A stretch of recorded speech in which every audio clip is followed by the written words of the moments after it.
पश्चिमी एशिया की आग अब भारत की रसोई तक पहुंच गई है। ईरान इजराइल युद्ध ने समुद्र के रास्ते बंद कर दिए हैं और नतीजा आपके सामने है। दुनिया का दूसरा सबसे बड़ा एलपीजी खरीदार भारत आज एक बड़े संकट के मुहायने पर खड़ा है। कारण है स्ट्रेट ऑफ हॉर्मूज। ये वो समुद्री रास्ता है जहां से भारत अपनी जरूरत की 62% एलपीजी और 85% कच्चा तेल मंगाता है। ईरान और इजराइल के बीच जारी तनाव ने इस लाइफलाइन को चोक कर दिया है। आलम यह है कि देश के कई शहरों में होटल बंद हो रहे हैं, घरेलू गैस के दाम बढ़ गए हैं और सप्लाई चेन पूरी तरह चरमरा गई है। भारत के पास विकल्प सीमित है। अमेरिका से गैस आने में वक्त लगेगा। मीडिया रिपोर्ट्स के मुताबिक अगर मार्च के जहाज समय पर नहीं निकले तो अप्रैल में हाहाकार मच सकता है। ये संकट सिर्फ फाइलों तक सीमित नहीं है। मुंबई, दिल्ली से लेकर लखनऊ, बेंगलुरु तक एलपीजी की किल्लत से जूझ रहे हैं। कई शहरों में एलपीजी के सिलेंडर महंगे दामों पर बिक रहे हैं या फिर गैस सिलेंडर की किल्लत है। मुंबई में सप्लाई ना होने से 20% रेस्टोरेंट पर ताला लग चुका है। सबसे पहले बात देश की राजधानी दिल्ली की। दिल्ली भी अब उन शहरों की लिस्ट में शामिल हो गया है जहां एलपीजी सिलेंडरों की कमी का सामना करना पड़ रहा है, जिससे रेस्टोरेंट सेक्टर में अफरा तफरी मच गई है। तस्वीरें दिल्ली के झंडेवाला इलाके की है जहां लोग गैस सिलेंडर के लिए लंबी लंबी लाइनें लगाए खड़े हैं। ग्राहकों की शिकायत यह है कि ऑनलाइन बुकिंग नहीं मिल रही है। अगर गलती से भी बुकिंग मिली तो उनका नंबर आते आते काफी देर हो चुकी होती है। सबसे बड़ी मजबूरी होटल रेस्टोरेंट चलाने वालों को भी हो रही है। National restaurant association of India यानी NRAI ने चिंता जताते हुए खुलासा किया कि राजधानी के रेस्टोरेंट में एलपीजी का स्टॉक कम हो रहा है और अगर स्थिति में सुधार नहीं हुआ तो उन्हें 4 दिनों के भीतर बंद होने के लिए मजबूर होना पड़ सकता है। 5 दिन हो गए बुकिंग का उठा ही नहीं रहे, फोन ही नहीं उठा रहे। अच्छा, नहीं उठा रहे, 1 हफ्ता से ज्यादा हो गया। अच्छा, कल का मेरा सिलेंडर बुक है, मैं पैसे देने आऊँ, पैसे देने करे लाइन में लगो। आज पहले दिन लगे या कल भी लगे हुए? कल भी लगे हुए थे, कल भी नहीं मिला। नहीं, आज खाली सिलेंडर भी लेके आ गए हैं। जब भी नहीं दे रहा कल। 1 हफ्ता से बुक करा रहे हैं, हो नहीं रहा है। ऐसा ही कुछ हाल देश की आर्थिक राजधानी मुंबई की है। मुंबई में भी घरेलू के साथ साथ कमर्शियल सिलेंडर की भारी किल्लत है, जिसका सबसे ज्यादा खामियाजा होटल और रेस्टोरेंट मालिकों को भुगतना पड़ रहा है। अगर हम 4 दिन भी अगर हमारा दुकान बंद होता है या हमारा 1 दिन भी बंद होता है तो हमारे ओवरहेड एक्सपेंसेस इतने हैवी रहते हैं कि वो तो रुकने वाले नहीं है। और आज बिजनेस बहुत बुरे हाल में है।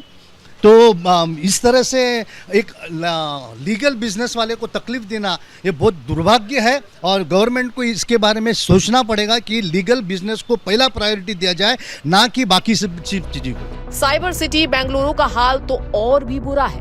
होटल रेस्टोरेंट मालिकों ने कमर्शियल सिलेंडर की किल्लत का हवाला देते हुए सरकार से जल्द मदद की गुहार लगाई है। मेरे को फोन आया डिस्ट्रीब्यूटर से, कल से हम आपको सिलेंडर नहीं देगा सर, अभी प्लांट में फिलिंग बंद हो गया करके। हम जो डेली मेरे को 5 सिलेंडर चाहिए, अभी मैं 3 दिन से स्टॉक कर दिया। आज तक मेरे को सिलेंडर बराबर हो जाएगा। कल से कैसा चलना है? कल बंद करना ही पड़ेगा। जो इंडियन ऑयल कॉरपोरेशन ईडी को बात किया, वो भी बोल रहे हम डोमेस्टिक को पहले प्रेफरेंस देना है करके। ये जो होटल इंडस्ट्रियल में बेंगलुरु में 1 करोड़ से ज़्यादा लोग होटल इंडस्ट्रियल में डिपेंड है। ये कैसा कर सकते हैं? कैसा वो खाना करना है?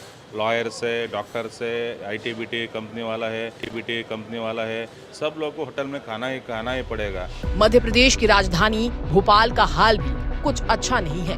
होटल मालिक सिलेंडर नहीं होने की वजह से परेशान है। उन्हें समझ नहीं आ रहा है कि आखिर करे तो क्या करे। वहीं आम आदमी को भी अंदेशा हो गया है कि आने वाला समय मुश्किलों भरा हो सकता है। जब सिलेंडर नहीं मिलेगा तो क्या करेंगे? जब तक डीजल मिलेगा डीजल से बनाएंगे, नहीं तो बंद कर देंगे। या जलाऊ लकड़ी देगी गवर्नमेंट तो जलाऊ लकड़ी से बनाएंगे।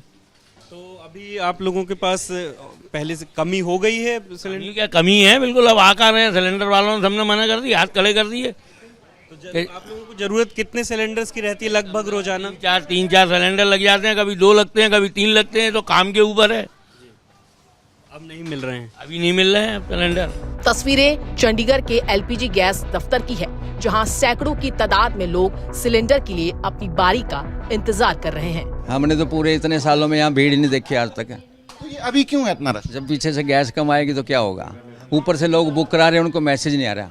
अच्छा। मैसेज आएगा तो वो शांत हो जाएंगे। मैसेज नहीं आ रहा, सबको लग रहा है पता नहीं क्यों हमारे मैसेज नहीं आया, तो सब पूछने के लिए आ रखे हैं मेरे पास। और अभी सप्लाई का क्या सिचुएशन है? कितनी डोमेस्टिक की कितनी आ रही है आपके पास? 2 तरीके की सप्लाई दी है अभी हमने। संकट की आहट मिलते ही जनता में डर बैठ गया है। लोग खुद गैस एजेंसी पहुंच रहे हैं। सप्लाई की देरी ने बुकिंग का समय 1 दिन से बढ़ाकर 7 दिन तक कर दिया है। सरकार ने एलपीजी पर आवश्यक वस्तु अधिनियम यानी ECA लागू कर दिया है, ताकि कालाबाजारी रोकी जा सके। स्थिति की गंभीरता को देखते हुए प्रधानमंत्री नरेंद्र मोदी ने कमान खुद संभाल ली है। हाई लेवल मीटिंग में साफ निर्देश दिए गए हैं, जनता को दिक्कत नहीं होनी चाहिए। सरकार का कहना है स्थिति नियंत्रण में है, महीने भर का एलपीजी स्टॉक बचा है, लेकिन जब तक खाड़ी देशों में गोलों की गूंज शांत नहीं होती, भारतीय रसोई पर यह खतरा मंडराता रहेगा। कतर से आने वाली LNG में 50% की कटौती पहले से ही हो चुकी है। अब सबकी नजरें युद्ध विराम और समुद्री रास्तों के खुलने पर टिकी है, क्योंकि उसकी आंच हमारी थाली तक पहुंच गई है। उम्मीद है कि कूटनीतिक रास्ते जल्द खुलेंगे और सप्लाई चेन फिर से पटरी पर लौटेगी।